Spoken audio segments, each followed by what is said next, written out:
Pandong mo. Wala na tayong mapagpapasilungan na malapit. Ayun, meron oh. Kaso malayo rin, pero sementeryo.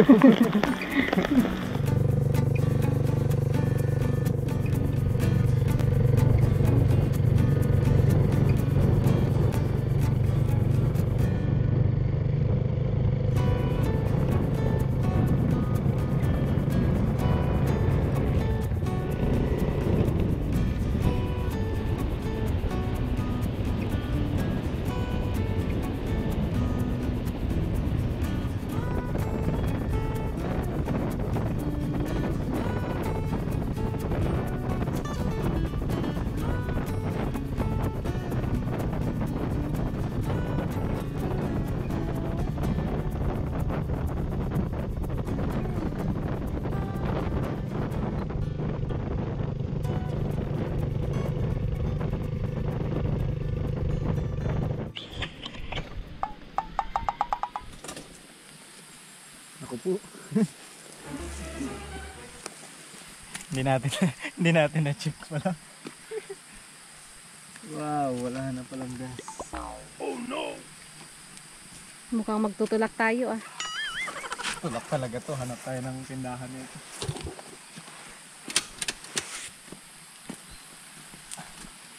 Hindi namin na-check mga kabukids yung ano pala, yung gas. Wala na palang laman. Papunta sana kami para bumili ng mga panluto sa bukid. Kaya nandito tayo sa Kawalan. Gahanap tayo ngayon ng may gasolinahan. Medyo malayo pa naman yung agwat ng mga tindahan dito. Tulak ang Pinoy. Ito tayo mayroong gasolinahan dito.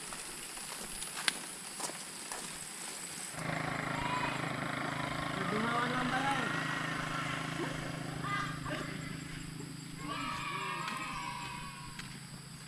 Buti nakadaan tayo mga kabukids ng ano.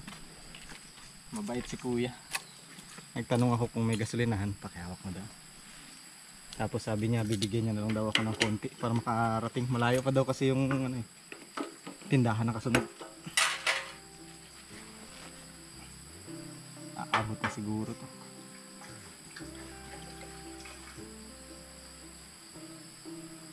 Hindi talaga meron tayong mababait na tao no. Ayaw niyang pabayaran eh. Binabayaran ko sana.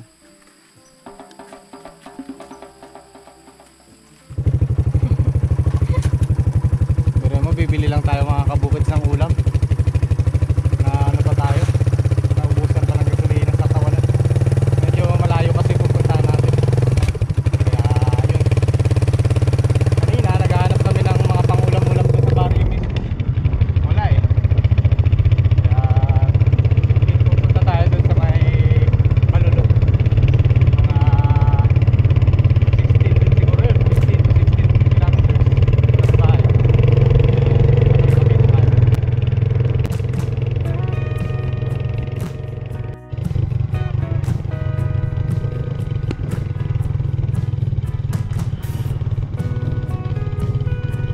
Papugak pa rin ah.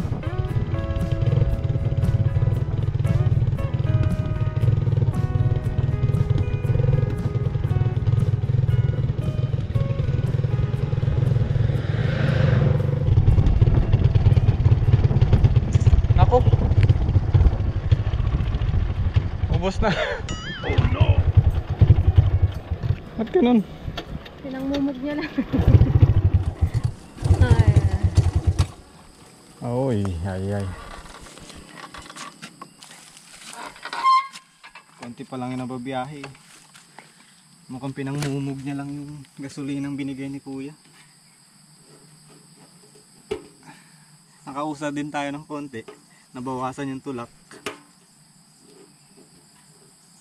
Hindi sumapat yung kanyang ano, yung gasolina. Dibali, okay lang yun. At least nakabawas tayo ng konting lakad. Konti na lang, itutulak natin. Okay pa rin.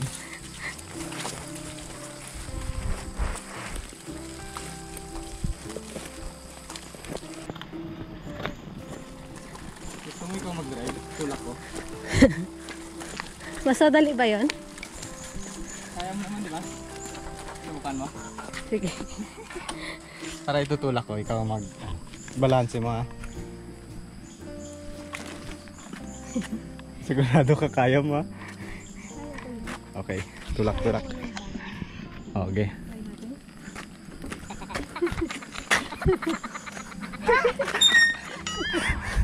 Ulit. Okay. 1, 2, 3. Papakahirap tayo sa buhay. Huwag na ako nang halang, baka madisgrasya ka pa. Mahirap i-balance to. Bigat. Mabigat na.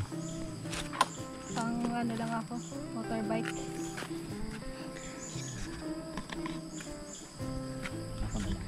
Kung gusto mo ikaw magtulak, ako sasakay. Ang bigat mo.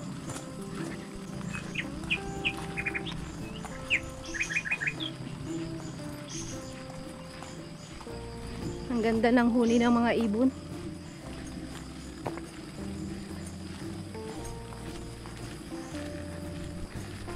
Sabi nga nila, bago umalis, always check gasoline, brakes. Hindi natin na-check kasi ito mga sira na ito mga kabukids eh. Ito sira na. Kaya hindi ko nakikita dito kung may gas pa o wala na. Tamang tansya at saka silip-silip dito sa kanyang hose. Yun nga lang kanina, hindi natin nasilip. Pero okay lang. Masarap naman maglakad eh. Buti yung panahon maganda oh, walang ang sikat ng araw, malamig, parang tayo nasa Baguio, pero ang totoo merong bagyo. Ayan, chariot.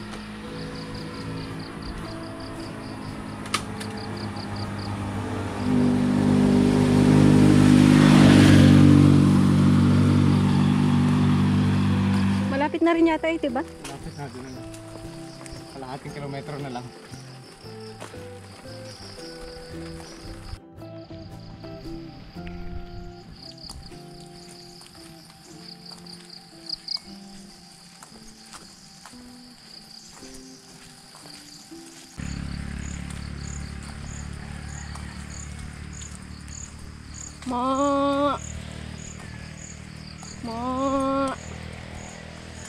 Ang daming baka.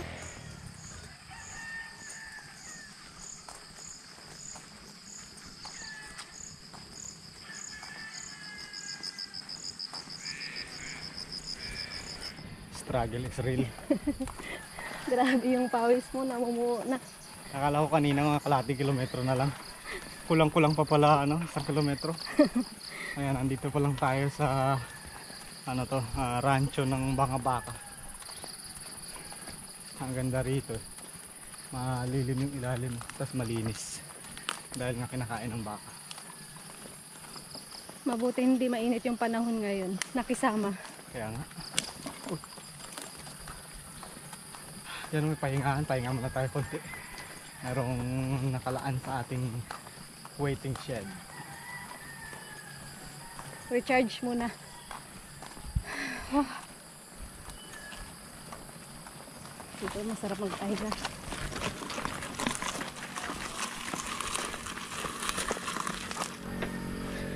Pahinga muna tayo.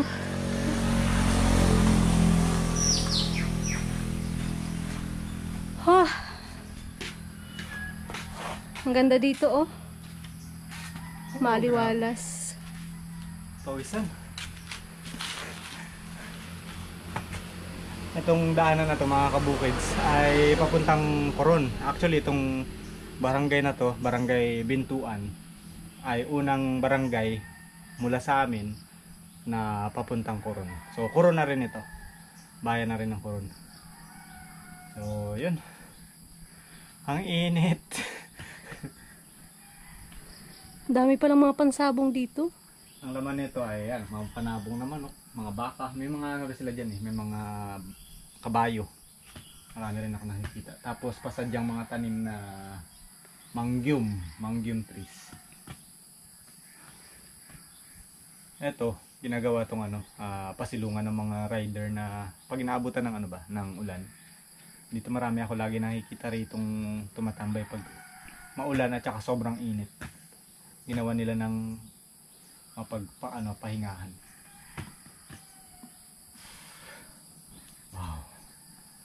Buti na sunwerte tayo, nakakita pa ako ng ano, swelas. Kala ko ng red horse. So, ayun, sila Ali. May nag-inuman pa pala dito kagabi ha. Ay, alam ko na. Para makabawi tayo sa gastos ng gasolina ngayon, dalhin natin yung bote. Tapos, Patubos natin, deposit, di ba? May deposit 20. Yan o, may tindahan na dyan eh. Baka dyan lang din nila binili. Rancho Ganador. Kasi yung mga manok nila mga ganador. Yung palaging ano ba?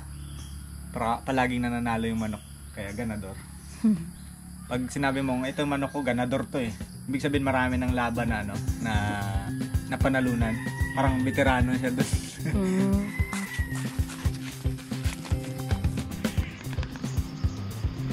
Babagsak na yata yung ulan ah.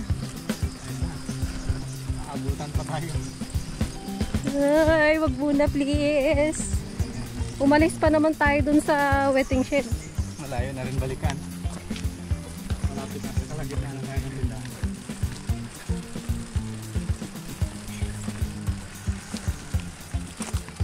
Pero mukhang ano lang naman. Ang good lang. Pataas na dito. Matutunaw yung bilbil ko na to. Wala ka naman masyado bilbil.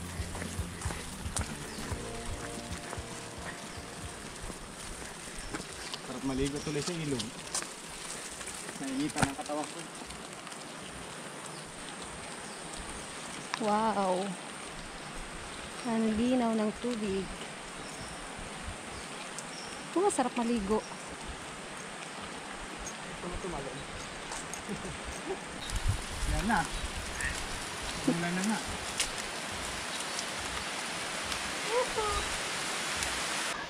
Nabutan na tayo ng ulan. Buti may balete. Kahit paano, basa. Dito ano, akasya. Kasi hindi na tayo abot doon. Dito na lang. Mukhang saglit lang naman. Ito. Pandong mo. Ah, lakas ang ulan! Diyan tayo sa gilid. Wala na tayong mapagkakasilungan na malapit. Ayun, meron. Kaso malayo rin, pero sementeryo.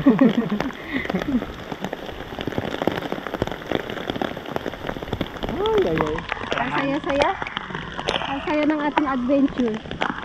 Punong-puno kagad. Maaga pa lang mga kabukid. Punong-puno na kagad ng ano, ng trail yung ating buwan. Puno na kagad ng trail. Maaga pa lang.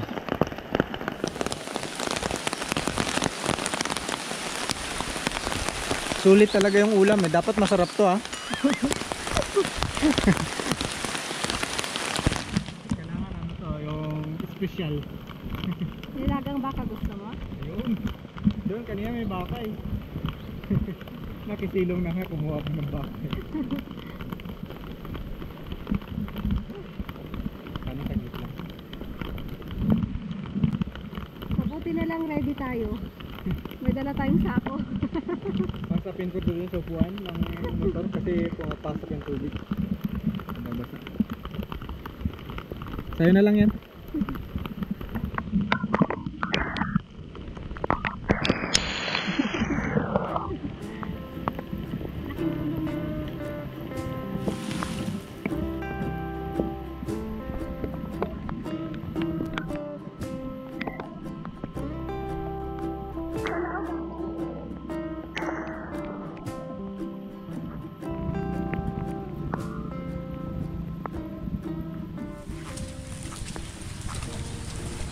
Ako po.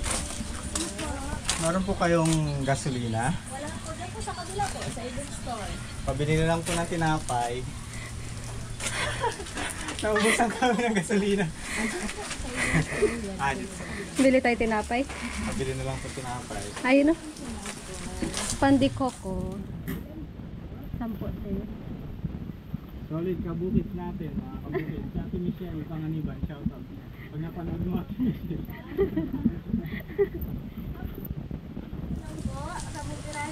10 piraso, te. 10 piraso. Puro pandikoko. Ito, 5 din ito. Oh. Masarap to eh. 5 po. 5 pandiko ko, 5 mamons. Ah, sige, yun na lang te, para magkaiba. Doon pa kami naubusan sa ano? Sa kila Kuya Gani. Layo nga. Basa tuloy kami. Opo, tsaka lakas ang ulan ko. Gusto kasi ngayon. Dito kami inabutan sa may tulay dyan. Bibili lang ng ulam eh. Wala kasing ulam sa baryo. Yung wallet mo. Dito kami dyan sa baba. Sa baba, ubos na rin yung isda nila. Yung matanda ka. Ay, babayaran nga pala no. Kalimutan. Ano pang binili mo? Eto. Tubig. Ah, sige, bili tayo tubig. Kauhaw. Or ano, soft drink. Wala kasi dito ate. Wala na wala. yung tubig. Opo, dyan na lang kasi. Ah, sige. Magkano pa yung lahat? Thank you. Kain din. Thank you po. Thank you. Ginutom ka? Nagutom ako dun ah. Anong gusto mo? Pandi Coco. Ganda ng pwesto mo dito siya. Opo. Ano po dito? Malapit sa school. High school na po yung Merienda tayo mga kabukids. Tinapay. Si Ate Michelle dati nandun din sa barangay namin nagbe-bakery. Pero lumipat siya dito sa kabilang barangay ngayon. Sayang, sarapan naman. Nakakalibre pa naman kami doon. Lumayo.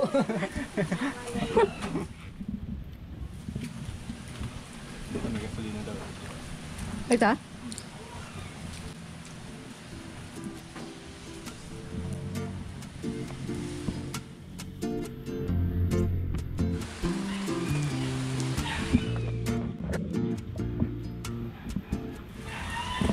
Gasolina natin nakalagay sa bote ng gin.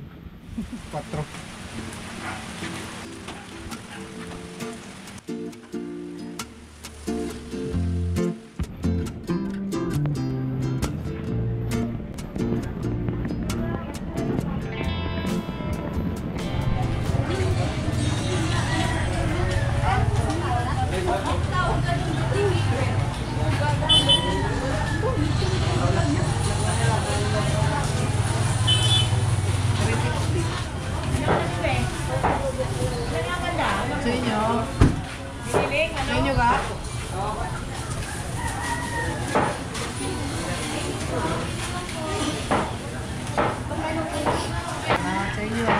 Thank you po.